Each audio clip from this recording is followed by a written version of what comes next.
Ayun, good morning. Ayun, medyo tamang hanap ako ng mga taong manloloko.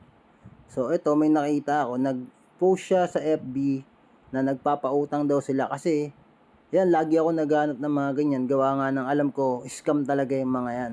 So, nanghingi siya sa akin ng details. Siyempre, nagbigay ako ng details. Then, minessage ko siya, what's next? Tapos sabi niya, ayan oh, a code was sent to you during the registration of your loan. Kindly check your Facebook notification and send me the screenshot of the code so that I can confirm your loan and send you the money immediately. Oh, sabi ko, I'll send you the code, video call first. I don't understand your, sabi niya. Tapos tinatawagan ko siya, hindi niya sinasagot, binlock na kagad niya ako.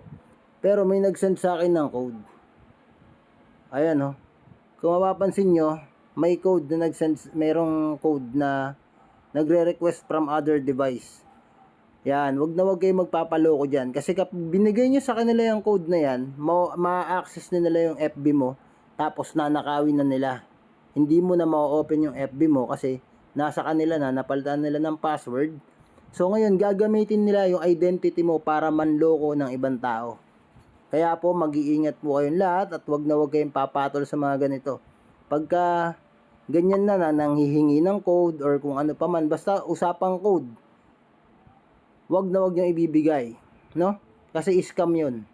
Maaring nanakawin yung Facebook account nyo or maaring nanakawin yung GCash account nyo, no?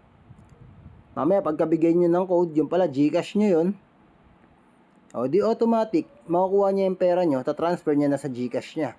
Or yun nga, agawin niya yung Facebook account mo, then gagamitin niya yun para makapanloko ng ibang tao. So mag-iingat po tayo palagi, no? Yun lang po, maraming salamat.